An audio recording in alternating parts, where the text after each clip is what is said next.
Data collaboration enables innovative companies to uncover powerful new insights that transform customer experiences and fuel business growth.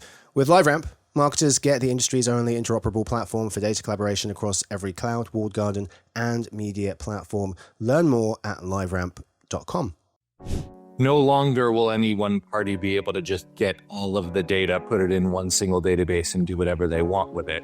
Data will stay in silos because it's supposed to. That doesn't mean all parties can't opt their data in to be part of a use case that everyone has agreement on.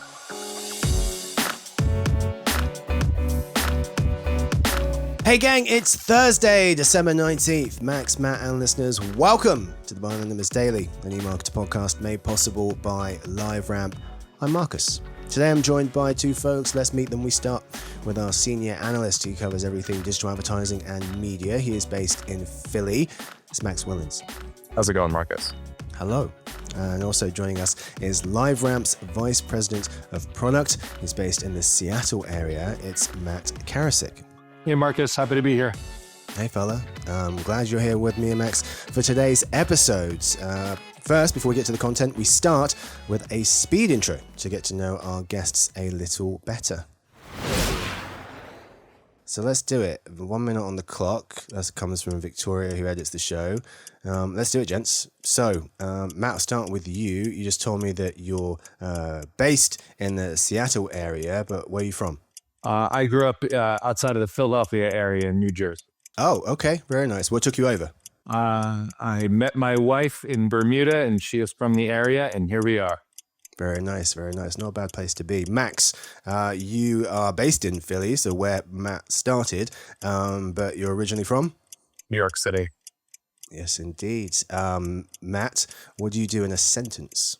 I lead product for our insights pillar here at LiveRamp. And so that includes all things using data to extract insights and to better understand where and how to best use your marketing dollars. Very good. And Max? I help brands and publishers understand where the money is going in the media landscape.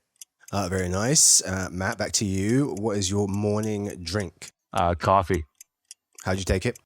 Black. Oh, no, sir. No breakfast either, we just learned.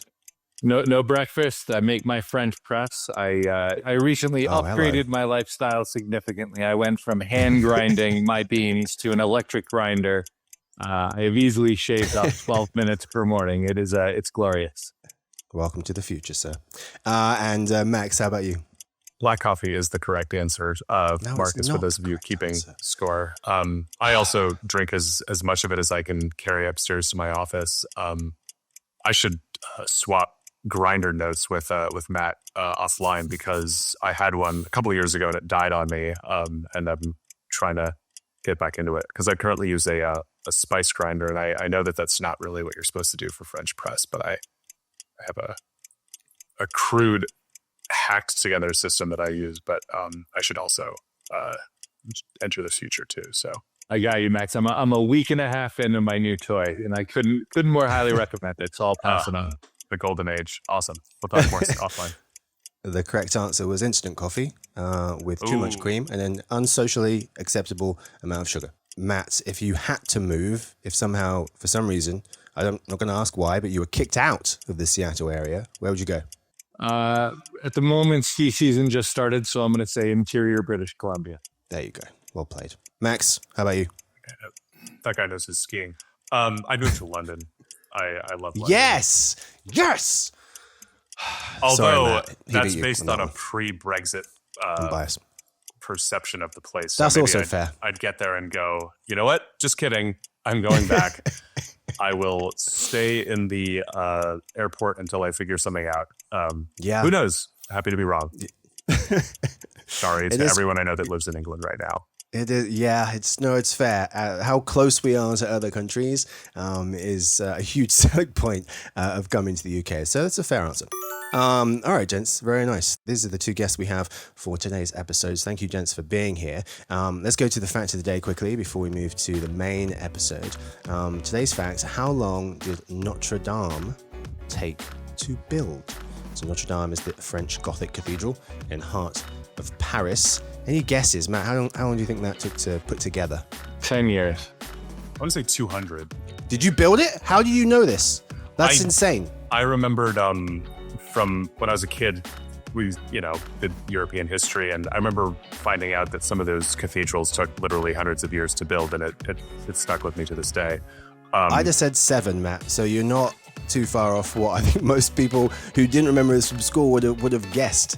1163 to 1260. So that was the first build, but then further work was undertaken, which wasn't completed until around 1345. So about 200 years all told. Bishop Maurice Desolé initiated the colossal project under the reign of King Louis VII. Notre Dame, French for Our Lady, referring to the Virgin Mary. I was curious about this because I was recently in Paris and they just reopened it because there was a fire in 2019, closed the church for repair until it just reopened a couple of weeks ago. But there's still a lot of construction going on. The cathedral won't be 100% restored until 2026. It is as beautiful as ever. All right, gents, let's move to today's real topic, future-proofing marketing. Max, when we were discussing how to start this conversation, you had mentioned that you'd seen some recent research that really kind of hammered home the importance of measurement as we head into 2025. A lot of people thinking about different things as we head into the new year. Measurement just as important as ever. Tell us about this piece of research, which you think will set the table quite nicely for our conversation. The thing that my mind flashed to instantly was this piece of research that InMarket put together, where they asked marketers about their sort of top investment areas for 2025, anticipated areas of investment, and measurement and attribution came in first by a huge margin. But if you looked at the things that rounded out the top of the list, what leapt out to me about them were they were investment areas where insight, measurement, and attribution are both absolutely crucial and also not very easy. And it just painted a picture of, a kind of a marketing community that is really needing to and trying to make sense of what they are doing and how they are spending their money, which felt like a good kind of starting point for this conversation. And I guess to me, it's really, really interesting that we have gotten to this place because these are kind of concerns that marketers have had for a really long time. But I'd love to just sort of hear from Matt about, why there has the notion of things like standardization has really come to a head recently. Like, is it just because there's been enough investment on the buy side and first party data that's gone on long enough that the people making decisions want to sort of use it better to get better at leveraging it in broader context? Like, what is it that you think is leading to this heightened interest in being able to measure and extract value from the data that everyone is sitting on top of? Yeah, not surprising, right? The importance of the area to be able to measure and be able to do attribution, that's not new, right? Like all these marketing departments, their CFO is going to take their budget away if they can't point to what did we get for this? What was the value that we got for it? And so the rough news is that the following has not changed, which is it is an art and a science. It is not a button that you can just go push. And so unsurprising that the industry will always continue to be finding the best way to do it easily and accurately in a sort of a privacy and in governance safe way. And so there's a ton of changes going on in the industry, in privacy and regulation, in the way cloud computing works and the way people's data infrastructure is out there, that enough has changed that just throwing, JavaScript tags on web pages and producing huge amounts of copies of data and running your methodology is no longer a viable path to doing this. And so as the industry is both getting a little bit of a cold shower of, hey, some of the old practices we did are no longer going to be prudent, and comes the sunshine that comes along with that, which is, but there is a future-proofed way of doing this, which has a number of advantages. It is better data. when you're connecting to data at source in this way. It has both privacy and governance tools so that you can honor your commitments to your consumers, to your partners, to your own company. Now that there are these future-proof ways of doing this, now the industry is saying, okay, that's a theme, that's a notion. How do we take that theme and notion and turn it into practice? And that's where standards come in. What is a way that we as an industry can rally around in a way that does this, that delivers that attribution, that delivers that measurement in a future-proofed way? So I look at all of this as good news. We can look backwards and say kind of unbelievable how long we made it without doing it in this way, but industry forces sort of forced us here. And most of the leading marketers I speak to who have been early on this train say the future is bright. It's brighter than the past, that this does provide a path to using more and better data than ever before to get the right answers, but in a way that is privacy and governance safe. Yeah, I think that makes a lot of sense. One of the things that I think is so interesting that speaks to what you were saying earlier about how, because of the haste with which this opportunity came to the fore, there's been a lot of, I guess you would call it like suboptimal approaches to it. And but we are now, I think now that enough people have caught up onto this as an opportunity and a way to play the game, you're starting to see people approach it in a more reasonable, more pragmatic way. I think about this a little bit, just some other research that has been at the front of my brain that I pulled out of my colleague Evelyn Mitchell-Wolf's report about privacy trends. And, one of the sort of top challenges that, brands and agencies cite for, looking into 2025 is finding quality partners for collaborating, enriching, and modeling data. And, I would imagine that when they think about that challenge, it's less identifying people that can do it and more identifying, partners that can do it in a way that's efficient and doesn't take, 2 quarters to get implemented or worse. And, when you think also about the sort of, tools and partners that facilitate that stuff, that same research cited clean rooms is kind of an integral part of it. But talking just about that standardization, I mean, like one of the things that I find is really important whenever I'm writing reports or doing anything is just kind of like getting to those specifics. And so we talk about, the sort of need for standardization, the value that it unlocks. Like, can you give us an example of what happens when that's in place? Like, are we talking about, dramatically speeded or increased speed to insights? Are we talking about, cost reductions? Like, what's the sort of like upside to embracing an approach to this that sort of prizes standardization and consistency? You hit it. It is the speed to value and the being able to achieve the value at all versus hitting a wall and not being able to get past it. Right. If you think about, not to go all the way to the geeky side of all of this, right? But the biggest shift is no longer will any one party be able to just get all of the data, put it in one single database and do whatever they want with it. Because if that was the case, standards would have been good and solved a lot of other parts of the whole thing. But like everyone can do kind of what they want and everything's fine. If you think about what future-proof means, what we're saying is that's not going to happen. Not everyone's going to just go be able to centralize all the data. It's almost by definition, data will stay in silos because it's supposed to. It's supposed to stay where it is. That doesn't mean all parties can't opt their data in to be part of a use case that everyone has agreement on with transparency and control.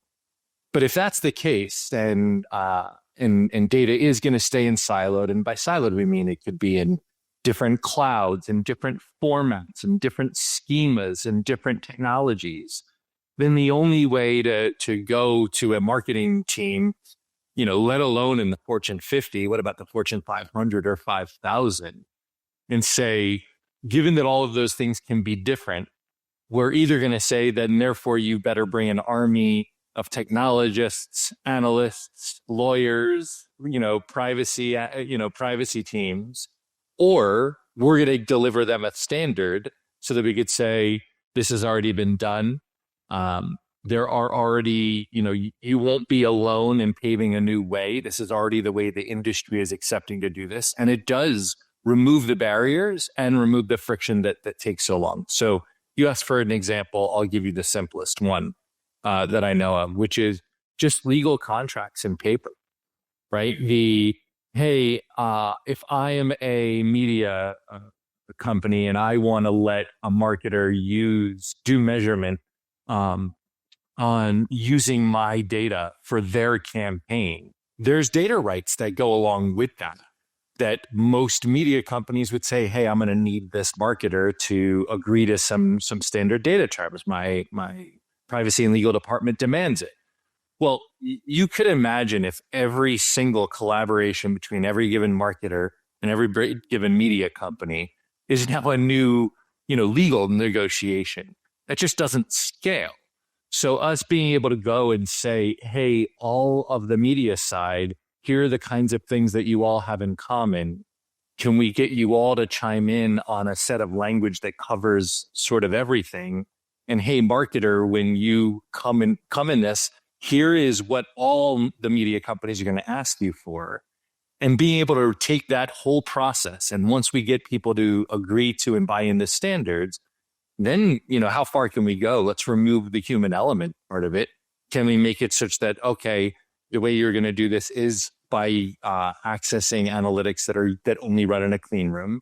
And before you can get access to it, you're going to click to accept those standard terms and conditions that the industry has all accepted. That in and of itself, it sounds so simple.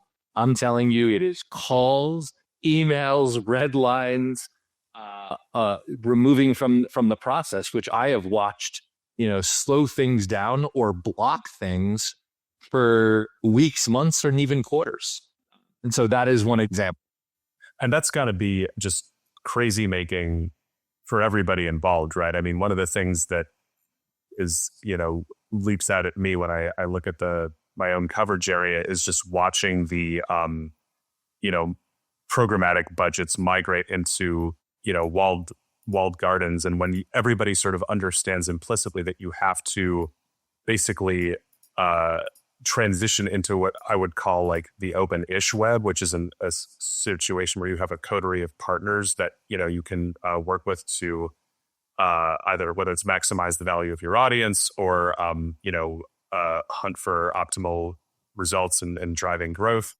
Being in a place where every time you try to add to that, stable of partners, you have to slog through a ton of mud just seems like it would drive everybody crazy. Without question. And listen, I won't scream and yell at us as an industry too much and say what took us so long. I guess I could say that if I zoom way out. But in terms of this, listen, I came over to LiveRamp by way of the Habu acquisition. We were a very small startup. And I remember, 4 years ago, so much of this stuff was so new. And so, my first 100 calls with attorneys and privacy teams was education. I don't know if we as an industry could have gotten to those standards, much faster without that baseline understanding of what are we talking about? How does this work?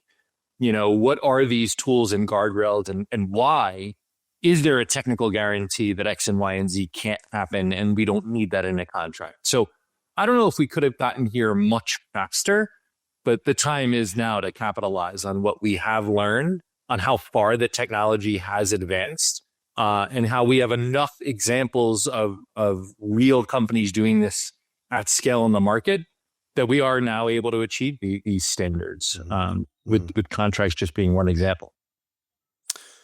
Talk to us a bit, if you would, Matt, about the development of your Quick Start Insights product. We talked about a number of different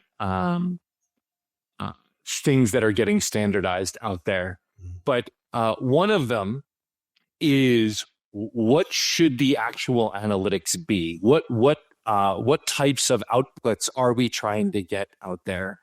And it's one of those where what we're trying to do is use standards to avoid the infamous analysis paralysis. Like I have watched 2 parties come together with just absolute mutual alignment. We know what we want to do. We know we want to measure these things. We think there's something there. We think that there's optimization to be had. And I watched several all-day working sessions of watching them go through the spreadsheets where very, very smart analysts had put together, lists of hundreds of queries that could be run for the purposes of getting the senior level business leaders in a room to look through this spreadsheet and to prioritize which of these queries should be the first we should do, so that all the teams could then go off on their own and then go write the code and build all these things, which is probably going to happen over time in some form or another, but not because that needs to be the starting point. And so what Quick Start Insights is meant to do is, and what it does, and we're watching this happen, is we know there's a set of sort of table stakes analytics that all marketers and need to see to be able to be productive, both in planning, in optimization, and measurement. And so what Quick Start Insights does is it's a set of pre-packaged, pre-baked sort of query and question templates that we know all marketers will be able to need to look at and answer to be able to get a base level understanding of what the opportunity is on planning, what's working well and what's not, in the middle of a campaign, and what happened after a campaign. So that as two or more parties do want to come together, they don't have to have those meetings of saying, should we start with query number 17 or 43 to get started? They get to come in and immediately hit go on these prepackaged templates that we know have utility across the board. Now, that doesn't come at the cost of either or both parties being able to iterate and innovate and customize and further develop new insights. But Quick Start Insights gets the basics started, and it gets you to that velocity, right? Momentum is a funny thing. It begets momentum. And so Quick Start Insights is a way to deliver that immediate time to live, time to value, so that the teams can go from there. Mm-hmm. Final real quick question from me is, if I said to you standardization 2025, what comes to mind first for you? What are you paying most attention to as we head into the new year with respect to this area? What comes to mind is the outcome that delivers, which is we all will be able to come back and look back and giggle at this podcast in a few years that, like, what were we even talking about? It will just become the thing. It's just the way things work. And that I just have so much confidence that we are not on a path of a new gimmick, a new idea. This is simply we now have a technology proof points that this is a future-proofed way of doing things. In terms of sort of what does it evoke in my mind of how did we get there?